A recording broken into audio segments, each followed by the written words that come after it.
Hi అందరికి చాలా మంది మీషో బిజినెస్ స్టార్ట్ చేస్తున్నారు మన సబ్స్క్రైబర్స్. ఎందుకు వాళ్ళు చేసిన మిస్టేక్స్ ఏంటి, మీరు ఆ మిస్టేక్స్ చేయకుండా ఉండాలి అంటే ఈ వీడియోని కంప్లీట్ గా చూసేయండి. మీరు మీషో బిజినెస్ స్టార్ట్ చేయాలి అంటే ఏ టు జెడ్ నాలెడ్జ్ మీరు గెయిన్ చేశాకే మీరు మీషో సెల్లర్గా సెల్లర్ అకౌంట్ తీసుకొని ప్రోడక్ట్స్ అప్లోడ్ చేయండి. ఎలాంటి నాలెడ్జ్ లేకుండా మన ఛానల్లో 1-2 షార్ట్ వీడియోస్ చూసేసి వెంటనే మీరు సెల్లర్ అకౌంట్ తీసుకోవద్దు. నేను కొత్తగా వచ్చిన సబ్స్క్రైబర్స్కి చెప్తున్నాను అండ్ ఈ వీడియో చేస్తున్న వాళ్ళందరికీ చెప్తున్నాను ఏంటి అంటే, మీరు అస్సలు నాలెడ్జ్ లేకుండా మీషో సెల్లర్ అకౌంట్ అయితే క్రియేట్ చేయొద్దండి. మీషోలో సెల్లర్ అకౌంట్ తీసుకొని వాళ్ళ ప్రోడక్ట్స్ని ఇంటి నుండే సేల్ చేద్దామని చాలామంది మన ఛానల్లో వీడియోస్ చూసి కానీ వేరే వాళ్ళ ఛానల్లో వీడియోస్ చూసి కానీ వెంటనే సెల్లర్ అకౌంట్ క్రియేట్ చేసుకుంటున్నారు. 1-2 అది కూడా షార్ట్ వీడియోస్ చూసి మాత్రమే వాళ్ళు క్రియేట్ చేసుకుంటున్నారు. వాళ్ళకి ఎలాంటి నాలెడ్జ్ లేదు మీషో బిజినెస్ మీద. చెప్తున్నానంటే మన సబ్స్క్రైబర్సే ఉన్నారు అందులో చాలా మంది. వాళ్ళు ఎలాంటి నాలెడ్జ్ ఉండదండి, 1-2 వీడియోస్ చూస్తున్నారు, అది కూడా షార్ట్ వీడియోస్ చూస్తున్నారు, వెంటనే సెల్లర్ అకౌంట్ క్రియేట్ చేసుకుంటున్నారు అండ్ క్యాటలాగ్స్ ఎలా అప్లోడ్ చేయాలో ఒక వీడియో చూసేసి వెంటనే క్యాటలాగ్స్ అప్లోడ్ చేస్తున్నారు, ఆర్డర్స్ వస్తున్నాయి. కానీ వాళ్ళకి ఎలా ప్రాసెస్ చేయాలో కూడా తెలియదు ఆర్డర్, కానీ క్యాటలాగ్స్ అప్లోడ్ చేస్తున్నారు. ఇలా చెయ్యకండి. మీరు మీషో బిజినెస్ స్టార్ట్ చేయాలి అంటే ఇందులో ప్రాఫిట్స్ లాసెస్ అన్నీ ఉంటాయి. ప్రతి ఒక్కటి తెలుసుకున్నాకే మీరు స్టార్ట్ చేయమని చెప్తున్నాను. ఏ టు జెడ్ మీకు తెలిస్తేనే మీషో సెల్లర్ అకౌంట్ క్రియేట్ చేసుకొని మీషో సెల్లర్గా జాయిన్ అవ్వండి. మీషో సెల్లర్స్ చేస్తున్న ఇంకో మిస్టేక్ ఏంటి అంటే, ఎన్రోల్మెంట్ ఐడి క్రియేట్ చేసుకునేటప్పుడు నేను ఏం చెప్పాను, మీ bank details, PAN details and మీ సెల్లర్ అకౌంట్ నేమ్ 3 సేమ్ ఉండాలని చెప్తున్నాను. అయినా కానీ బ్యాంక్, పాన్ 2 సేమ్ ఉన్న నేమే ఇస్తున్నారు. బట్ సెల్లర్ అకౌంట్కి మాత్రం ఆ నేమ్ ఇవ్వకుండా వాళ్ళకి నచ్చిన నేమ్ ఇచ్చేసి క్రియేట్ చేసుకుంటున్నారు. సెల్లర్ అకౌంట్ క్రియేట్ అయిపోతుంది, బట్ బ్యాంక్ డీటెయిల్స్ అనేవి పెండింగ్ ఉంటాయి. మీ బ్యాంక్ డీటెయిల్స్ పెండింగ్ అని చూపిస్తే మీ అకౌంట్ రన్ అవ్వదండి. ఎందుకు అంటే మళ్ళీ వాళ్ళు బ్యాంక్ డీటెయిల్స్ అప్డేట్ అనే ఆప్షన్ ఇస్తున్నారు కానీ అప్డేట్ చేయట్లేరు. మీరు మళ్ళీ అవే డీటెయిల్స్తో మళ్ళీ వేరే సెల్లర్ అకౌంట్ అయితే క్రియేట్ చేసుకోలేరు. సో ఫస్టే నేను చెప్తున్నాను, అన్నీ తెలుసుకొని అన్నీ సేమ్ ఉండేలాగా మాత్రమే మీరు క్రియేట్ చేసుకోండి సెల్లర్ అకౌంట్. నెక్స్ట్, చాలా మంది క్యాటలాగ్స్ అప్లోడ్ చేస్తున్నారు, బట్ వాళ్ళ ప్రోడక్ట్ వాల్యూ అనేది అంటే వాళ్ళ ప్రోడక్ట్ ప్రైస్ అనేది నేను బిలో 500 ఉంటేనే అప్లోడ్ చేయమని అంటున్నాను. కానీ వాళ్ళు అబోవ్ 500, అబోవ్ 1000 ఉన్న ప్రోడక్ట్స్ని కూడా ఆ క్యాటలాగ్స్ అప్లోడ్ చేస్తున్నారు. నేను చెప్పేది న్యూ సెల్లర్స్ కోసం మాత్రమేనండి. ఆల్రెడీ మీషోలో చాలా మంది ఎక్కువ ప్రైస్ ఉన్న ప్రోడక్ట్స్ సేల్ చేస్తున్నారు కదా అని మీరు అడగొచ్చు. బట్ మీరు న్యూ సెల్లర్స్, మీకు రేటింగ్ ఉండదు, రివ్యూస్ ఉండవు. సో మీకు క్లెయిమ్ అయ్యే ఆప్షన్స్ కూడా చాలా తక్కువగా ఉంటాయి. మీరు అంతంత పెద్ద ప్రైస్ ఉన్న ప్రోడక్ట్స్ పెట్టడం వల్ల మీకు కస్టమర్స్ ఈజీ రిటర్న్స్ ఉంటాయి అండ్ వాళ్ళు డ్యామేజ్ ప్రోడక్ట్ అని పెట్టేసి మీ ప్రోడక్ట్ తీసుకొని వాళ్ళు వేరే ప్రోడక్ట్ పెడతారు. అది ఖచ్చితంగా చెప్తాను. మన సబ్స్క్రైబర్స్ చాలా మంది ఫేస్ చేస్తున్నారు ఇలాంటి ప్రాబ్లమ్స్. అందుకే నేను చెప్పాను, ఇదేమి మీషో గైడ్లైన్స్లో లేదండి, నేను నా పర్సనల్ ఎక్స్పీరియన్స్తో చెప్పాను.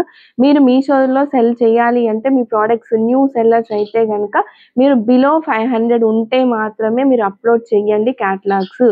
తర్వాత మీరు లాసెస్ అస్సలు ఫేస్ చేయొద్దండి. నేను మన ఛానల్లో వీడియోస్ చూసి క్రియేట్ చేసుకున్న వాళ్ళకి చెప్తున్నాను, బిలో 500, 400, 300, 200 ఇలా ఉండాలి మీ ప్రోడక్ట్ ప్రైస్ అనేది. ఇలా ఉన్న వాళ్ళు మాత్రమే అప్లోడ్ చేయండి. నెక్స్ట్, క్యాటలాగ్స్ అప్లోడ్ చేస్తున్నారు. క్యాటలాగ్స్ అప్లోడ్ చేశాక కొంతమందికి సరిగ్గా అప్లోడ్ చేయడం రాక క్యూసీ ఎర్రర్ అని వస్తుంది. అది ఎలా ఫిక్స్ చేయాలో కూడా మన ఛానల్లో ఉంది, వీడియో వెళ్ళి చూడండి. నెక్స్ట్, క్యూసీ ఇన్ ప్రోగ్రెస్ అని ఉంటుంది కదా, ఇలాంటి వాళ్ళు ఒక 1 day అయితే వెయిట్ చేయండి. వెయిట్ చేశాకే మీరు మళ్ళీ న్యూగా అప్లోడ్ చేయొచ్చు. కాకపోతే అదే ఇమేజ్ కాకుండా మీరు ఆల్రెడీ అప్లోడ్ చేశారు కదా, క్యూసీ ఇన్ ప్రోగ్రెస్ అని వచ్చింది. సో ఆ ఇమేజ్ కాకుండా టైటిల్, డిస్క్రిప్షన్ కూడా చేంజ్ చేసి వేరే ఇమేజ్, టైటిల్, డిస్క్రిప్షన్తో మళ్ళీ అప్లోడ్ చేయండి. ఖచ్చితంగా క్యూసీ పాస్ అయిపోతుంది, లైవ్ అయిపోతుంది. నెక్స్ట్, మీరు క్యాటలాగ్ అప్లోడ్ చేసేటప్పుడు shipping charges and bank settlement amount అనేది ఖచ్చితంగా చూసుకోండి. అండ్ మీరు ఫస్ట్ క్యాటలాగ్ అప్లోడ్ చేసే ముందు ఏమేమి తెలుసుకోవాలి, మీషో ప్రైస్ అంటే ఏంటి, ఎంఆర్పి అంటే ఏంటి, రాంగ్ రిటర్న్ డిఫెక్టివ్ ప్రైస్ అంటే ఏంటో కూడా నేను ఆల్రెడీ వీడియో తీసి పెట్టాను, ఒకసారి వెళ్ళి చూడండి. అది కూడా తెలుసుకున్నాకే క్యాటలాగ్ అప్లోడ్ చేయండి. అండ్ ఇంకోటి ఏంటి అంటే, మీకు బ్యాంక్ సెటిల్మెంట్ అమౌంట్ అని ఉంటుంది కదా, అది మాత్రమే మీకు మీ బ్యాంక్ అకౌంట్లో పడుతుంది. అండ్ షిప్పింగ్ ఛార్జెస్ ఎక్కువ ఉన్నాయా తక్కువ ఉన్నాయా చెక్ చేసుకొని అప్లోడ్ చేయండి. అండ్ ఇలా అయితే ఓకే అండి, క్యాటలాగ్ అప్లోడ్ చేశారు. అండ్ కొంతమందికి క్యాటలాగ్ అప్లోడ్ చేశాక కొన్ని రోజులకి ఆర్డర్స్ వస్తున్నాయి, ఓకే, బ్లాక్డ్ అనేవి వస్తున్నాయి వాళ్ళ క్యాటలాగ్స్. ఇలా బ్లాక్ అని వచ్చింది అంటే ఏంటో ప్రాబ్లం. ఒక్క క్యాటలాగ్ రాగానే మీరు వెంటనే టికెట్ రేస్ చేయండి. మీషోలో మీకు ఏ ప్రాబ్లం వచ్చినా మీకుండే సొల్యూషన్ ఏంటి, టికెట్ రేస్ చేయడం. ఎలా రేస్ చేయాలి అంటే మీకు మెనూ ట్యాబ్లో సపోర్ట్ అనే ఆప్షన్ ఉంటుంది కదా, అక్కడ మీకు వచ్చిన ప్రతి ప్రాబ్లంకి కూడా సొల్యూషన్ అనేది ఉంటుంది. సో అక్కడికి వెళ్ళి మీరు సెర్చ్ చేయండి, లేకపోతే టికెట్ రేస్ చేయండి అక్కడ నుంచి. వన్స్ మీ క్యాటలాగ్స్ అన్ని బ్లాక్ అయ్యాయి అంటే వెంటనే మీ అకౌంట్ని డీయాక్టివేట్ చేస్తున్నారు మీషో వాళ్ళు, చూసుకొని మీరు క్యాటలాగ్స్ అప్లోడ్ చేయండి. మీరు క్యాటలాగ్ అప్లోడ్ చేశారు అంటే మీషోలో క్యూసీ పాస్ అయ్యింది అంటే మీకు ఆర్డర్స్ వచ్చినప్పుడు ఎలా ప్రాసెస్ చేయాలి అనేది ఒక ఐడియా ఉండాలి. అలా ఐడియా లేకుండానే చాలామంది వాళ్ళ ఆర్డర్స్ వచ్చినా కానీ చూసుకోకుండా క్యాన్సిల్ చేసేస్తున్నారు. కొంతమంది అయితే ప్యాకింగ్ మెటీరియల్ లేకుండానే క్యాటలాగ్స్ అప్లోడ్ చేస్తున్నారు అండ్ ఆర్డర్స్ క్యాన్సిల్ అయిపోతున్నాయి. సో వాళ్ళ అకౌంట్ డౌన్ అయిపోతుంది, ఎక్కువ ఆర్డర్స్ కూడా రావు. అండ్ కొంతమంది అడుగుతున్నారు ఖచ్చితంగా బార్కోడెడ్ ప్యాకెట్స్ యూజ్ చేయాలా అని.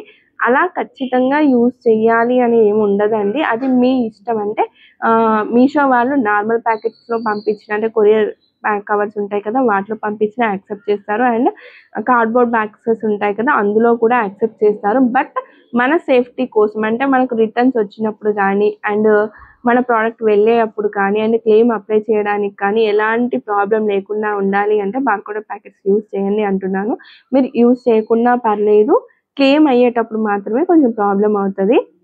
అండ్ ఇంకొకటి ఏంటి అంటే అందరు చేసే మిస్టేక్స్, వాళ్ళకి ఏది తెలియకుండానే వెంటనే 500 పీసెస్ బార్కోడెడ్ ప్యాకెట్స్ అయితే బై చేస్తున్నారు. అలా చెయ్యకండి. మీరు ఫర్దర్గా మీషో సెల్లర్గా కంటిన్యూ అవుతున్నారా లేదా అనేది తర్వాత మీకు వచ్చే ఆర్డర్స్ మీద డిపెండ్ అయి ఉంటుంది. కాబట్టి ఒకటేసారి మీరు 500 బార్కోడ్ ప్యాకెట్స్ అయితే బై చేయకండి. నా సజెషన్, స్టార్టింగ్లో మీరు నార్మల్ ప్యాకెట్స్ తీసుకొని అయితే ట్రై చేయండి. ఓకే, మీకు ఆర్డర్స్ ఎక్కువగా వస్తున్నాయి అన్నప్పుడే మీరు బార్కోడెడ్ ప్యాకెట్స్ అయితే బై చేయండి. ఇది నా సజెషన్ మాత్రమే.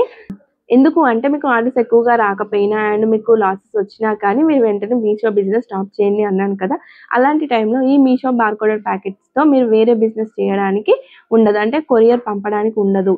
సో మీరు అందుకే ఫస్ట్ స్టార్టింగ్ స్టేజెస్లో మీరు నార్మల్ కొరియర్ కవర్సే యూజ్ చేయండి. ఇలాంటి మిస్టేక్స్ అయితే న్యూ సెల్లర్స్ చేయకండి. ఒకవేళ మీకు తెలియకపోతే మీషో బిజినెస్ స్టార్ట్ చేయకండి, ఓన్గా ఆన్లైన్ బిజినెస్ అయితే స్టార్ట్ చేయండి. మీరు అక్కడ కూడా మీరు ఆర్డర్స్ తెచ్చుకోవచ్చు. ఎలాగో నేను ఆల్రెడీ వీడియోస్ తీసి పెట్టాను. ఫైనల్లీ నేను ఒకటి చెప్పాలనుకుంటున్నానండి. నేను మన ఛానల్లో వీడియోస్ చేస్తున్నాను కదా, ఫ్రీ గైడెన్స్ ఇస్తాను అని చెప్పాను.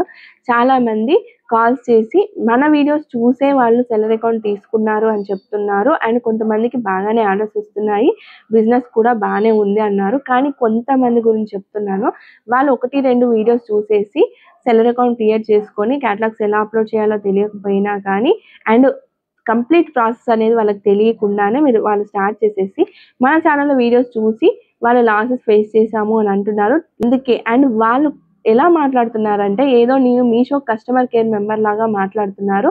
అందుకే నేను ఒకటి డిసైడ్ అయ్యానండి, మీరు కంప్లీట్గా వీడియోస్ చూడండి. అండ్ నేను గైడెన్స్ ఇవ్వడానికి రెడీగా లేను. ఎందుకు అంటే ఇలాంటి వాళ్ళ వల్ల నాకు టైం వేస్ట్ అవుతుంది అండ్ నేను నేను కూడా హౌస్ వైఫ్నే కదా, నా business online business and YouTube channel editing ఇవన్నీ కూడా కష్టమైపోతుంది, కాల్స్ మాట్లాడడానికి టైం సరిపోవట్లేదు. అందుకే నేను యూట్యూబ్లో లైవ్ స్ట్రీమ్స్ చేద్దాం అనుకుంటున్నాను. ప్రతి వీక్లో ఒక 2 లైవ్ స్ట్రీమ్స్ అయితే నేను చేద్దాం అనుకుంటున్నాను. ఓకే అనుకున్న వాళ్ళు కింద కామెంట్ చేయండి. నేను డైరెక్ట్గా లైవ్ స్ట్రీమ్స్లోనే మీకు ఆన్సర్స్ ఇస్తాను. కాల్స్ అయితే యాక్సెప్ట్ చేయట్లేను ఇప్పటి నుంచి. ఈ వీడియో మీకు ఏమాత్రం ఇన్ఫర్మేటివ్గా అనిపించినా వెళ్ళేటప్పుడు లైక్ చేసి, షేర్ చేసి, సబ్స్క్రైబ్ చేయండి. వెళ్ళేటప్పుడు లైక్ చేయగానే హ్యాప్ బటన్ ఉంటుంది, ప్రెస్ చేసి వెళ్ళండి.